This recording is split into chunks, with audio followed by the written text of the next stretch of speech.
예수 그리스도 이름으로 하나님 말씀 증거하겠습니다. 우리 다 같이 성경 말씀 요한복음 5장 1절부터 9절까지 말씀을 다 같이 찾겠습니다.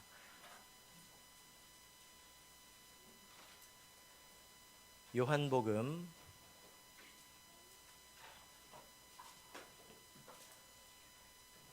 5장 1절부터 9절까지 말씀을 저와 여러분이 한 절씩 교독하도록 하겠습니다. 1절. 그 후에 유대인의 명절이 있어 예수께서 예루살렘에 올라가시니라.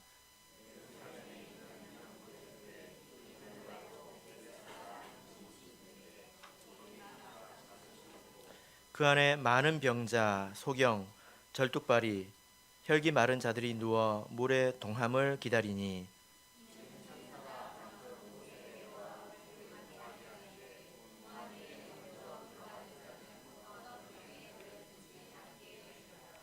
거기 38년 된 병자가 있더라.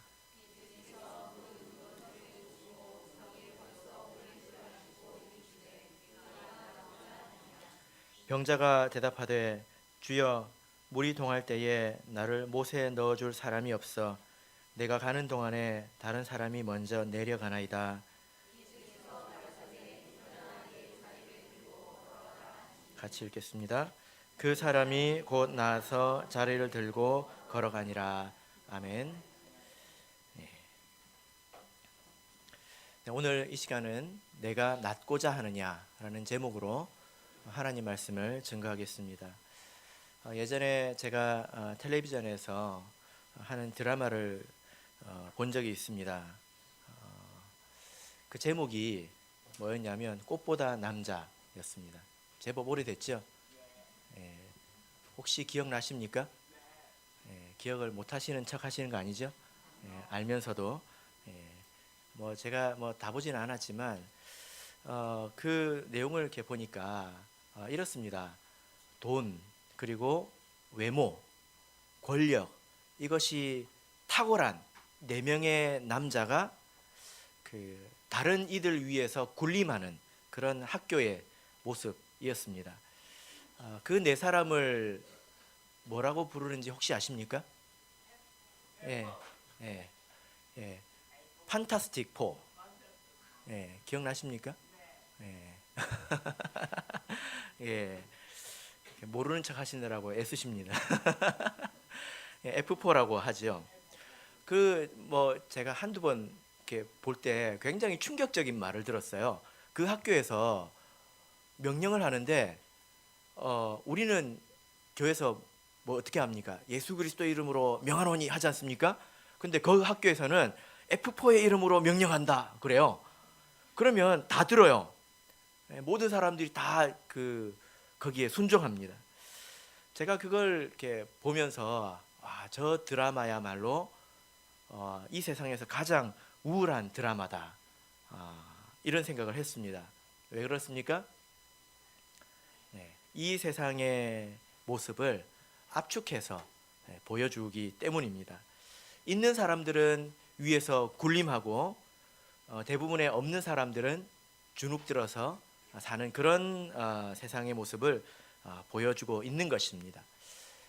저는 그걸 보면서 사람들이 왜 저 드라마를 좋아할까 이해를 할 수가 없었어요. 자기들이 그렇게 높은 사람이면 얼마나 좋을까, 그런 생각을 하면서 봤을까요? 예. 현실을 보면 어떻습니까? 그런 사람이 많습니까? 적습니까? 여러분 집에 가면 거울이 있죠? 거울을 보면 그 안에 F4가 있어요, 없어요? 있어요, 없어요? 집에 거울이 없으신가 보네요. 거울을 자세히 들여다보고 그 안에 돈과 권력과 외모를 겸비한 사람이 있는지 없는지 거울을 자세히 한번 쳐다보세요. 네. 사실 이 세상의 모습을 보면 그렇습니다. 약자나 패자가 되지 않기 위해서 몸부림을 쳐야 되는 그런 세상입니다. 아이들의 모습을 보면 아이들은 태어나면서부터 배우는 게 뭐냐면 경쟁하는 걸 배워요. 유치원에 들어가면서부터 자연스럽게 뭘 배웁니까? 예, 경쟁하는 걸 배웁니다. 그죠? 예. 그리고 청년들은 낙오하지 않기 위해서 몸부림칩니다. 그리고 장년이 되면 이 세상에서 대부분 뭐 이렇게 표현하면 그렇지만 승패가 갈렸어요. 예. 그래서 자기 처지도 모르고 여전히 세상에 목을 매는 성도님들한테 제가 정신 차리라고 하는 소리가 있어요. 이렇게 말합니다. 여러분들은 걸렀습니다. 예. 세상에서 뭐 대박이 날 확률이 있어요, 없어요? 없어요. 잘해봤자 별로 좋은 것도 없습니다. 그래서 장년들의 세계를 보면 승자는 기득권을 사수하기 위해서 바쁘고요, 패자는 인생 역전을 꿈꿉니다. 그래서 인기가 있는 게 뭐예요? 로또 복권이잖아요. 그리고 비트코인이잖아요. 예. 대박이 날 확률이 있어요, 없어요? 없어요. 번개 맞을 확률보다 적어요. 근데 그렇게라도 됐으면 좋겠다는 것입니다. 그래서 이 세상을 보면 참 슬픕니다. 있는 자와 없는 자 사이에서 그런 경쟁의 구도에서 그것이 굳어지면 인생은 희망이 없는 거죠. 제가 성도님들에게 물어보면 무엇이 여러분들을 살기에 힘들게 합니까? 라고 물어보면 대부분 뭐 표현은 다르지만 대부분 경쟁이라고 이야기합니다. 경쟁이라고 이야기합니다. 그러면 이런 경쟁은 어디서 왔을까요? 우리 이 세상에 사는 사람들은요, 이게 몸에 완전히 배어 있어요. 경쟁하지 않는 것을 상상도 못해요. 여러분도 마찬가지일 수 있습니다. 너무 자연스러워요. 근데 이 경쟁이 어디서 왔을까요? 왜 경쟁이 생겼습니까? 이제 우리 여기 성도님들이 이제 몇십 분 앉아 계신데 하나님께서 피자를 1000판을 내려주셨어요, 하늘에서. 그러면 피자 가지고 싸울 일이 있어요, 없어요? 없죠? 그럼 경쟁할 일이 있습니까, 없습니까? 사랑이 넘치죠? 네? 진아 한 개 더 먹어. 이렇게 서로 사랑이 넘치겠죠? 경쟁할 일이 있어요, 없어요? 없어요. 원래 하나님께서 지으신 이 세상과 에덴 동산하에는 이렇게 서로 경쟁하고 싸우는 일이 없었어요. 언제부터 생겼습니까? 이 경쟁이라는 것이. 아담과 하와가 죄를 지었습니다. 그래서 하나님과 단절됐어요. 피자가 원래 1000판 있었는데 먹고 하다 보면 나중에 2판, 3판 밖에 없잖아요. 근데 여러분들이 다 배가 고파요. 그러면 그래도 여러분들은 양보하실 거지만 그 중에 성격이 좀 나쁜 사람들은 뭐라고 하겠습니까? 내가 먼저 먹을래. 그럼 옆에서 뭐라고 그래요? 야, 다 배고픈데 왜 네가 먼저 먹냐? 그럼 피자가 썩어가지 않습니까? 그러면 뭐라고 그럴까요? 그러면 공정하게 뭐 하자고 합니까? 예? 경쟁하자. 뭘로? 얼굴로. 그럼 저는 절대로 먹을 일이 없습니다. 아니면 시험차 가지고, 아니면 달리기 해서 그렇게 공정하게 먹자고 하지 않겠습니까? 사실 거기서 시작된 겁니다. 그래서 이 경쟁이라는 것은 사람이 죄를 지어서 하나님과 단절되어서 하나님으로부터 공급이 없어졌기 때문에 생긴 것입니다. 그러면 제가 질문을 해볼게요. 잘 알아들으셨는지 못 알아들으셨는지 질문해 볼게요. 그러면 경쟁은 갈수록 심해지겠습니까? 갈수록 약해지겠습니까? 훌륭하십니다. 왜 심해지죠? 피자를 계속 먹으니까 그런 거예요. 그죠? 그래서 저는 아이들을 보면 불쌍해요. 조금 빨리 태어난 것이 얼마나 다행인지 모릅니다. 이 아이들은 진짜 힘든 세상에서 살아갈 겁니다. 경쟁이 갈수록 심해질 거예요. 그런 세상에서 또 승자와 패자가 나뉘는 이런 고통을 서로 주고 받고, 이게 우리가 사는 세상입니다. 이런 세상에서 우리는 어떻게 살아야 될까요? 예. 제가 믿음 안에서 좀 나쁘다고 생각하는 사람들이 뭐 이런 말 하면 좀 그렇지만 세상적으로 볼 때 승자의 위치에 있어요. 그래서 여유 부리는 사람들.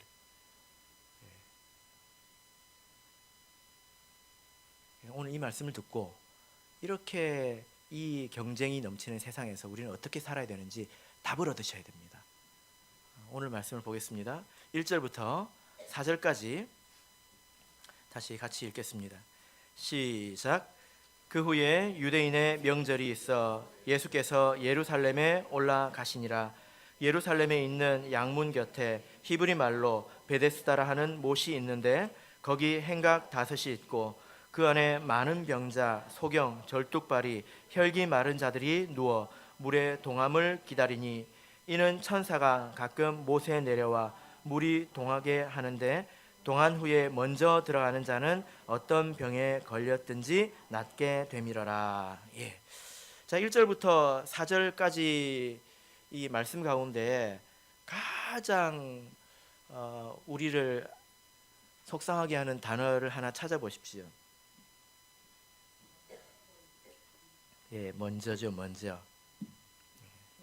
오늘 이 말씀의 배경은 베데스다라는 곳입니다. 이런 단어는 이제 좀 알면 좋겠죠? 베데스다. 베데스다는 예루살렘 성 안에 있는 인공 연못입니다. 제법 커요. 이 예배당보다 한 2배 정도 될 겁니다. 깊이도 제법 깊어요. 그런데 천사가 내려와서 그 안에 인공 연못이니까 물이 잔잔하겠죠? 그죠? 물을 천사가 내려와서 물을 동하게 합니다. 물을 확 뒤엎어 놓으면 물이 막 찰랑찰랑 할 겁니다. 그러면 가장 먼저 뛰어내려가는 사람이 어떻게 됩니까? 어떤 병에 걸렸든지 고침을 받게 됩니다. 그래서 저는 옛날에 우리 지금 이 시대에도 이런 데가 한 군데 있으면 좋겠다 이런 생각을 한 적이 있어요. 여러분 우리 청주교회도 이 베데스다 못이 하나 있으면 좋겠죠? 예, 빨리 취소하세요. 빨리 취소하세요. 이런 데가 있으면 얼마나 은혜로울까 이제 이런 생각을 제가 해본 적이 있습니다. 정말로 그럴까요? 그렇지 않아요. 이 베데스다가 어떤 곳인지 여러분 잘 생각해 보십시오. 사실은 은혜스러운 곳이 아니라 모든 사람이 피곤하고 괴로운 곳입니다. 이곳에는 기쁨이 많을까요? 절망이 많을까요? 네, 절망이 많죠. 그죠? 그래서 베데스다가 어떤 곳인지 우리가 말씀을 통해서 이렇게 보면 3절을 보겠습니다. 베데스다는 무엇을 가리키는 거예요? 3절 읽겠습니다. 시작. 그 안에 많은 병자, 소경, 절뚝발이, 혈기 마른 자들이 누워 물의 동함을 기다리니. 예. 베데스다에는 전부 어떤 사람밖에 없습니까? 병자밖에 없어요. 여러분 건강하십니까? 여기서 말하는 병자들은 무엇인가 부족한 사람을 말합니다. 우리가 육신적으로는 뭐가 충분해도 갈수록 부족할 수 있죠. 그리고 정신적으로 삶의 여러 가지 형편에서 부족할 수 있죠. 그래서 이 모습을 보면 베데스다는 그 자체가 고통스러운 것이에요. 전부 병든 사람밖에 없습니다. 모든 사람에게 문제가 있습니다. 그런데 그것만 가지고 힘들다고 말할 수 없어요. 그것보다 더 고통스러운 문제가 있습니다. 그게 뭘까요? 몸도 아파 죽겠는데 뭐 해야 됩니까? 뭐 해야 돼요? 경쟁해야 됩니다. 더 힘든 것은 그 모습을 가지고 서로 경쟁해야 돼요. 저 사람도 아프고 나도 아픈데 뭐 해야 됩니까? 물이 동하면 먼저 들어가야 됩니다. 가끔 천사가 와요. 1년에 한 번씩 옵니까? 몰라요. 오늘 오면 내일 안 옵니까? 몰라요. 언제 올지 모릅니다. 밤에 안 옵니까? 몰라요. 그러니까 그때는 거기 살면서 잠을 잘 수 있겠습니까? 바스락하면 어떻게 해야 돼요? 벌떡 일어나가지고 어떤 사람은 바람 소리 듣고 뛰어내린 사람도 있을 것 같아요. 그죠? 네. 아, 피를 말리는 경쟁, 눈치 작전, 그리고 그런 데는요, 이렇게 자리가 좋아야 돼요. 명당이 있습니다. 뛰어내리기 좋은 자리. 그죠? 네. 그런 자리를 선점하기 위한 싸움. 거기서 2등으로 뛰어내리는 사람은 은메달입니까? 네, 지금 평창 올림픽 하고 있습니다. 네. 2등 하면 뭐 주죠? 은메달 주죠. 베데스다에서 2등으로 뛰어내리면 뭐 줍니까? 예? 물. 아, 맞네요. 예. 화병이 추가됩니다. 화병이 추가됩니다. 예. 그리고 예를 들어 거기서 이겼어요. 다른 사람들이 막 축하해 줄까요? 예. 그 올림픽에서 누가 금메달 땄어요. 그 옆에 있는 선수들이 어떻게 해줘요? 막 축하해 주잖아요. 속으로는 어떨까요? 예, 다른 사람들이 다 미워할 겁니다. 그리고 그 사람 마음에도 자기는 이제 병을 고쳤지만 옆에서 자기보다 더 고통스러운 사람들, 이런 사람들을 볼 때 미안한 마음이 들지 않겠습니까? 그죠? 예. 예전에 그 우리 교회 어떤 형제가, 이 형제는 시험의 달인인 것 같아요. 시험만 치면 합격을 해요. 공무원 시험을 쳤는데 합격을 했어요. 근데 그 배치받은 데가 마음에 안 드는 거예요. 그래서 다른 데에 또 시험을 쳤어요. 근데 그때 경쟁률이 80대 1이었습니다. 그런데 거기 합격을 했어요. 그래서 이사를 간다고 저한테 인사를 하러 왔어요. 그래서 제가 베데스다 연못을 생각하면서 제가 뭐라고 이야기를 했냐면, 자네 때문에 79명이 1년 동안 재수해야 되는 거야? 예, 농담으로 그런 거예요. 웃자고. 예, 그런데 이 말이 진실이죠. 그죠? 예, 누군가가 금메달을 따고 누군가가 1등하고 누군가가 합격하면 그 뒤에 수많은 사람들이 어때요? 실패하고 불합격하고 낙방하고 그렇습니다. 그렇다고 나는 양보해야지 할 수 있습니까? 그런 사람 아무도 없어요. 여러분 혹시 그렇게 삽니까? 네, 그렇게 사십니까? 요즘같이 먹고 살기 힘든 세상, 다른 사람이라도 잘 먹고 잘 살게 해줘야지. 그렇게 사십니까? 그렇게 선택할 수도 없어요. 그러니까 참 이 세상이 고통스러운 곳입니다. 이 베데스다는 이런 고통스러운 곳입니다. 슬픈 세상이에요. 그렇지만 그렇다고 내가 양보해버릴 수도 없는 그런 곳 아니겠습니까? 그래서 이 베데스다는 이 세상의 모습을 압축적으로 그려놓은 공간입니다.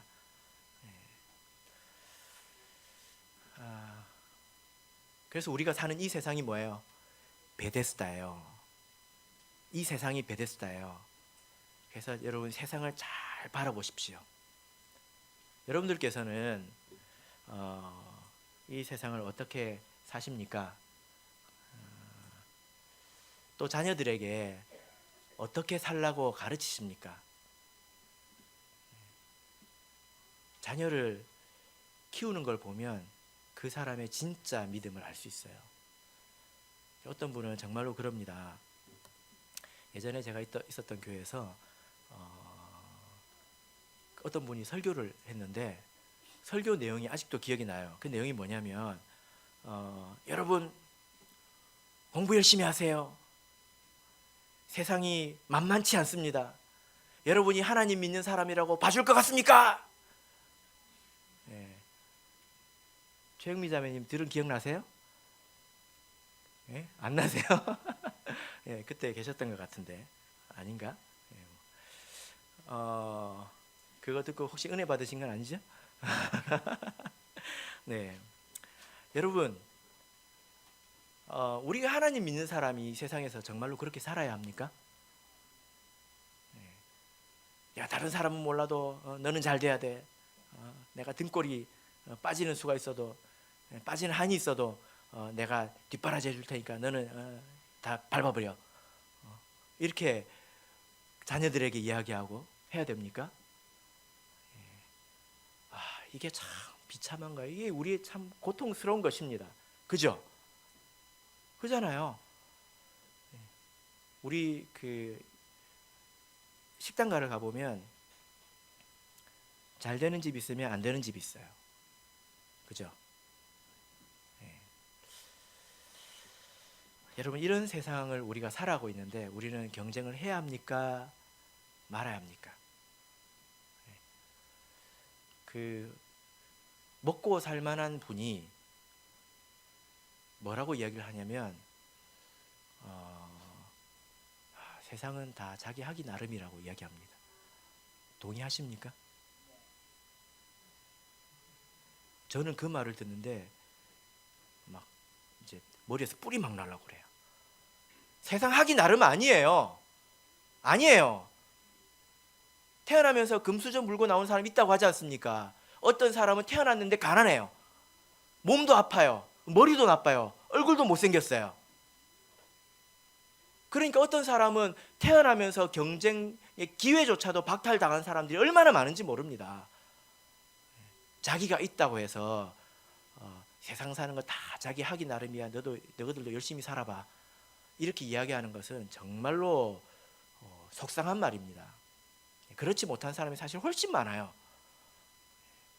이런 세상에서 우리가 어떻게 살아야 되느냐라는 거예요. 자, 오늘 본문의 말씀으로 돌아가서 5절부터 7절을 읽겠습니다. 5절부터 7절까지 말씀을 같이 읽겠습니다. 시작.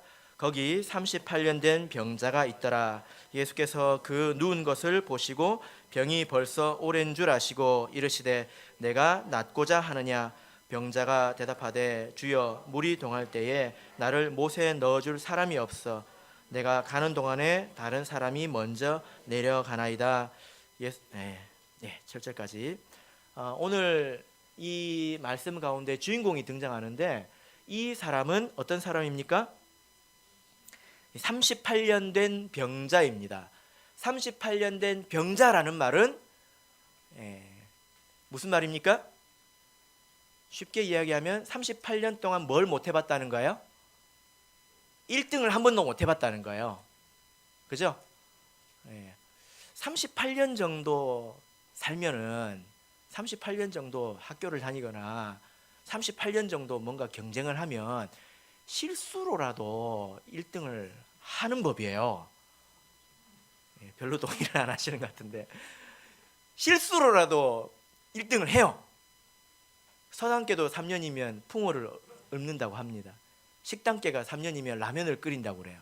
근데 이 사람은 38년 동안 뭐 했습니까? 1등을 한 번도 못 해봤어요. 그러니까 이 사람은 패자 중에 패자입니다. 못난 이들 중에 못난입니다. 그래서 예수님께서 베데스다라는 곳에 가셔가지고 제일 먼저 찾아가신 분이 누구냐면 거기서 제일 못난 사람한테 가신 거예요. 그보다 더 못난 사람이 있는지 모르겠지만 지지리도 못난 사람에게 예수님께서 가신 것입니다. 왜 예수님께서는 그 사람에게 가셨을까요? 네?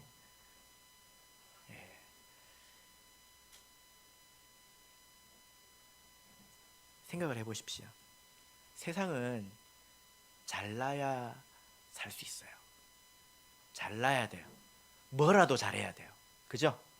그런데 예수 안에서는 못나도 잘 살 수 있다는 것을 보여주려고 하는 것입니다. 사람들의 우리 사람의 굉장히 뿌리 깊은 인식 하나가 있는데 그게 뭐냐면 무슨 이유든지 사람에게서 찾으려고 하는 거예요.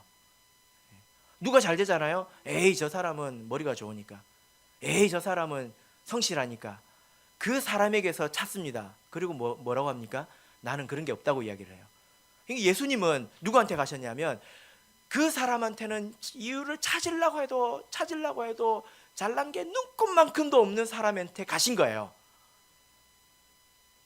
이해가 되십니까? 그런 사람이 바로 섰다면 우리한테도 희망이 있어요. 그죠? 그죠? 그래서 이것은 못난 사람들에게 희망을 주시려고 하시는 것입니다. 여러분, 교회 안에는 잘난 사람이 많습니까? 못난 사람이 많습니까? 스스로 잘났다고 생각하시는 분 한번 손 들어 보십시오. 예, 아무도 안 계시네요. 다 겸손하십니까? 세상에 나가보면 정말로 잘난 사람들 많습니다. 내세울 만한 것이 정말로 우리들 가운데 없습니다. 여러분 가운데 하버드 대학교 나온 사람 있습니까? 재산이 한 100억 정도 되시는 분 계십니까? 제가 아직 모르겠습니다. 있을 수도 있겠네요. 고린도 전서를 보겠습니다. 고린도 전서 1장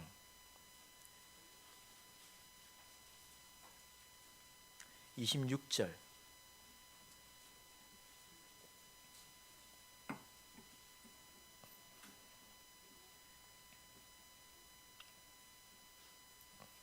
(26절을) 읽겠습니다.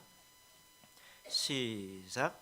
형제들아, 너희를 부르심을 보라. 육체를 따라 지혜 있는 자가 많지 아니하며 능한 자가 많지 아니하며 문벌 좋은 자가 많지 아니하도다. 예. 하나님께서 하시는 말씀이죠. 야, 너희들 잘 한번 생각해봐라. 예? 너희들 가운데 지혜 있는 자가 얼마나 있냐? 유능한 자가 얼마나 있냐? 그리고 학벌이 좋은 사람이 얼마나 있냐? 거의 없지 않느냐?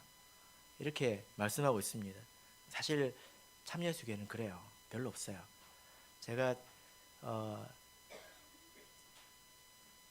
회사를 갔더니요, 진짜 잘난 사람들 많더라고요.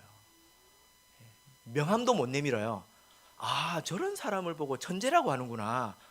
그런 사람들이 자기들끼리 경쟁해요. 그런 사람들끼리 경쟁해요. 하나님께서, 자, 27절부터 29절을 보겠습니다. 27절부터 29절 읽겠습니다. 시작.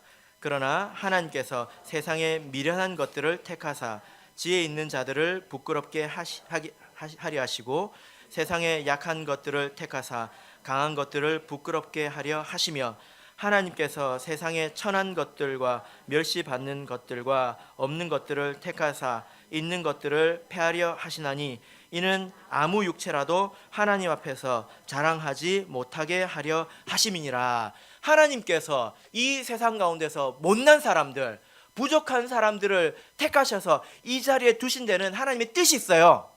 뭐예요? 세상에서 잘났다고 하는 것들, 인간적인 자랑, 그런 것들을 깨부시려고 그러시는 겁니다. 그런 것들을 부끄럽게 하려고 하신 것입니다. 그런데 그런 사람들이 우리가 되어서 이렇게 모였는데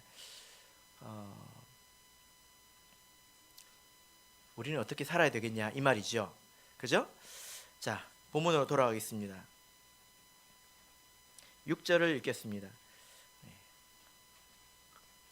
그래서 우리는 사실 세상에서 좀 과하지만 38년 된 병자들만 이 안에 모아놓은 거예요. 저는 그렇게 못났지 않은데요.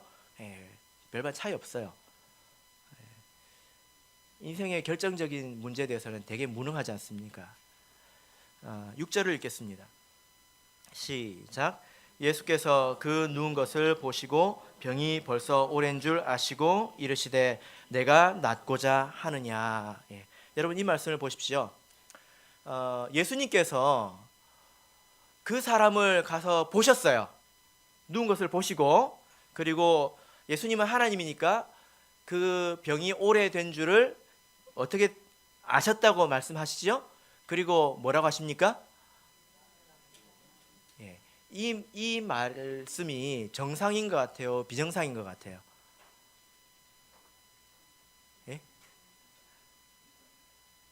생각해 보십시오. 38년 된 병자가 나으려고 베데스다 연못가에 있는데 포기 못하고 죽지 못해서 거기 있는데 뭐라고 하셨습니까? 네가 낫고자 하느냐? 어려운 거 아니에요. 유나가 일주일 동안 굶었어요. 백가죽이 등에 달라붙었어요. 유나야, 밥 먹고 싶니? 이렇게 물어보는 거하고 똑같아요. 예. 이 질문 좀 이상한 거 아닙니까? 당연한 거잖아요. 그죠? 예수님께서 이렇게 물어보신 것은 약 올리려고 한 거 아닙니다. 야, 너도 낳고 싶냐? 이거 아니에요. 너 같은 것도 낳으려고 여기 왔냐? 그런 말 아니에요. 이것은 그 사람의 내면을 드러내시려고 하시는 겁니다. 그 사람 내면에 어떤 것이 있습니까? 만약에 네가 낳고자 하느냐? 라고 물어보면 뭐라고 대답해야 되죠? 뭐라고 대답해야 되죠? 네! 하면 되잖아요. 배가 고프니? 그럼 뭐라고 대답해야 되죠? 네! 해야 되죠. 그 사람의 대답이 어떤지 보겠습니다. 이 사람의 대답이 무엇인지 한번 생각해 보십시오. 읽겠습니다. 시작. 병자가 대답하되 주여 물이 동할 때에 나를 못에 넣어줄 사람이 없어 내가 가는 동안에 다른 사람이 먼저 내려가나이다. 이 사람 대답이 길죠. 무슨 말입니까? 예수님, 물이 동할 때에 나를 물속에 넣어줄 사람이 없어요. 내 힘으로는 못 가고요. 나한테는 그럴 만한 건강도 없고 그렇게 도와줄 만한 사람을 부릴 만한 돈도 없습니다. 이 말이 무슨 말이에요? 그렇게 1등으로 물에 들어갈 수 있도록 해달라는 거죠. 뭐라도 해주셔가지고 내가 1등하게 해주세요. 그 말이잖아요. 그죠? 여러분 이 대답이 잘하는 대답인 것 같아요? 못하는 대답인 것 같아요?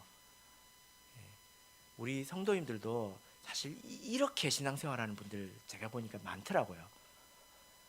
경쟁이 어디서 시작됐다고 그랬습니까? 죄로부터 하나님과 단절되어서 시작되었습니다. 이 세상은 그래요. 근데 우리는 세례를 받아서 예수와 연합했죠. 그리고 성령이 우리와 함께 계시지 않습니까? 그래서 우리는 하나님과 연결되었어요. 단절되지 않았어요. 예수님이 하나님이 떠나셨기 때문에 이 세상에 경쟁이 시작됐어요. 그럼 예수님 오시면 뭐라고 이야기하게 됩니까? 예수님 고쳐주세요. 그러면 돼요.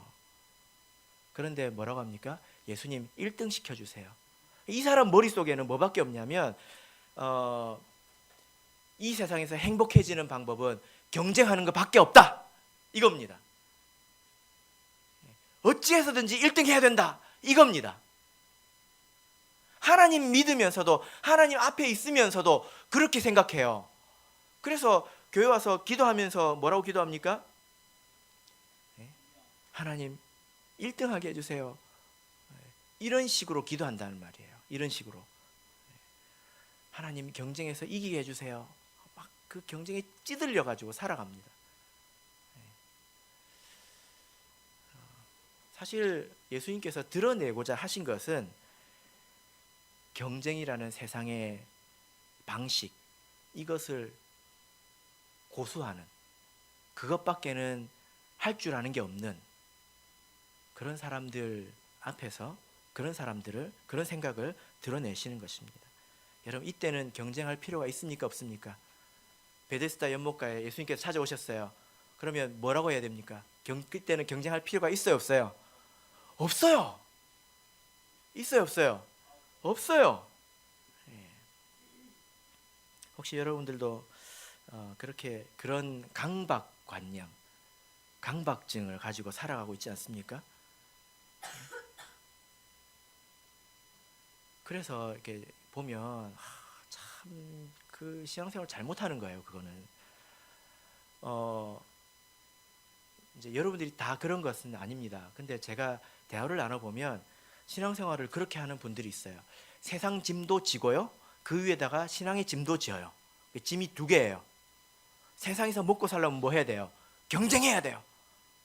경쟁해야 돼요. 그런데 성령을 받아가지고 하나님 계시다는 것도 알고, 그리고 또 지옥이 있다는 것도 알아요. 그러니까 지옥은 가기 싫거든요. 그러니까 억지로 짐을 2개 지고 그냥 꾸역꾸역 살아요. 그러니까 때로는 그 양다리를 걸쳐야 될 때가 있습니다. 하나님, 염치불구하고 내가 먹고 살라니 어쩔 수가 없습니다 하고 염치불구하고 죄를 선택할 때도 있어요. 그거는 신앙이 뭔지 잘 몰라서 그런 겁니다. 신앙은 짐을 하나 지는 거예요. 예수님께서 뭐라고 하셨습니까? 수고하고 무거운 짐진 자들아 다 내게로 오라. 내가 너희를 쉬게 하리라. 세상 짐을 내려놓고 뭐 지는 거예요? 예수님의 멍에를 지는 겁니다. 우리가 져야 될 짐은 예수님의 멍에밖에 없습니다. 하나님께서 나에게 주신 그 자기 십자가밖에는 없습니다.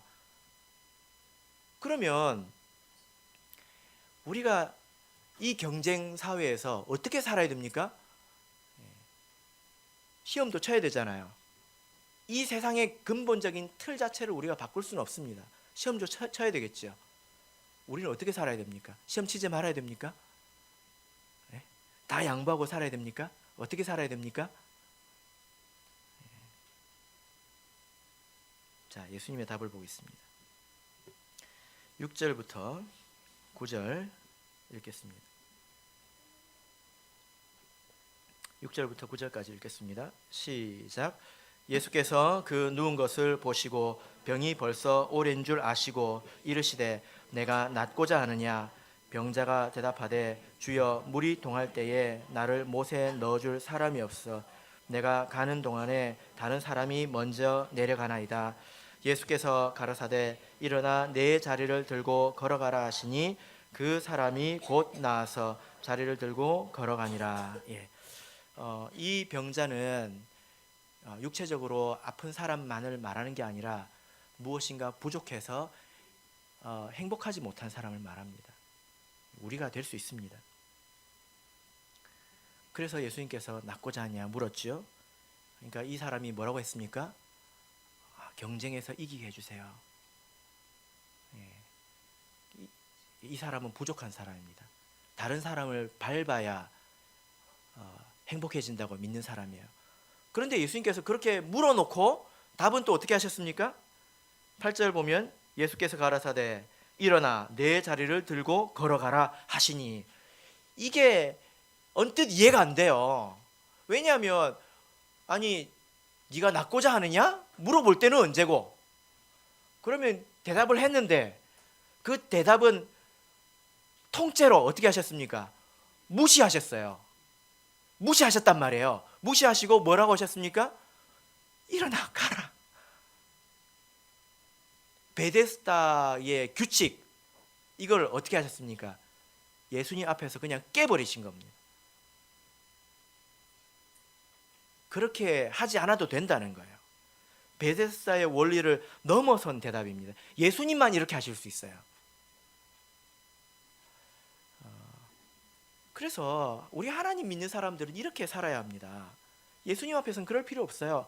우리가 이 모든 것이 경쟁입니다. 내가 장사를 하나 해도 다 경쟁의 틀 안에 있지만 나는 그런 경쟁을 생각하지 말고 살아야 돼요.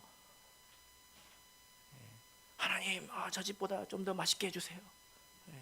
팍팍 이제 하나님, 저 사람보다 조금 더 유능하게 해주세요. 그런 생각을 하지 말고 살아야 됩니다. 머릿속에서 그걸 지우세요. 그건 죄의 산물이고 저와 여러분들은 하나님과 연결된 사람들입니다. 그냥 사세요. 그래도 괜찮습니다.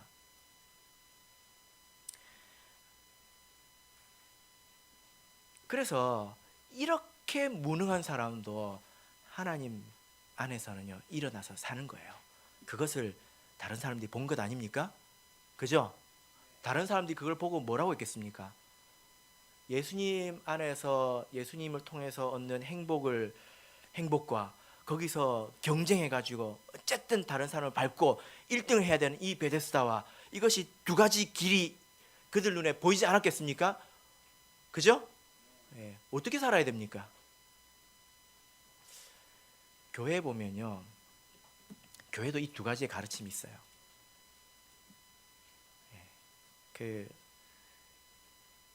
어떤 성도님이 저한테 와서 고자질을 하는데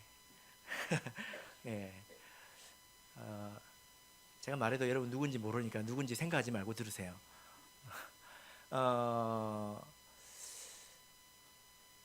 이 자매님이 어떤 그 집사님을 따라가지고 교회 와서 이제 열심히 봉사하고 기도회 와서 기도하고 성경 공부하고 막 그러니까 믿음 없는 남편이 교회는 오래 왔다 갔다 했어요. 믿음 없는 남편이 막 뭐라 그러더래요. 뭐라고 그랬냐면 왜 당신은 꼭 그런 사람하고 같이 다니냐.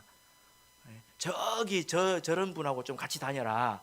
왜 그러니까 아니 저분은 땅값이 어디가 오를지도 잘 알고 이제 이 세상적인 처세술도 있고 총명해가지고 잘 먹고 잘 산다는 거예요.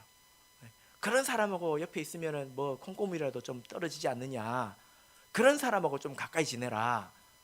그러는 거예요. 은혜가 됩니까? 어떤 사람이 신앙생활을 정말로 제대로 해서 하나님의 복을 받아서 아 저거는 하나님께서 주신 복이야라고 모든 사람이 인정할 때 그게 우리에게 은혜가 됩니다. 그리고 어떤 사람은 신앙적으로 줄타기를 해요.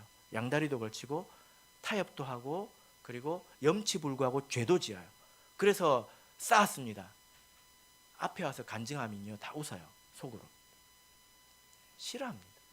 믿음 없는 사람이나 좋아하지. 우리는 이런 모습을 보여줄 수 있어야 돼요.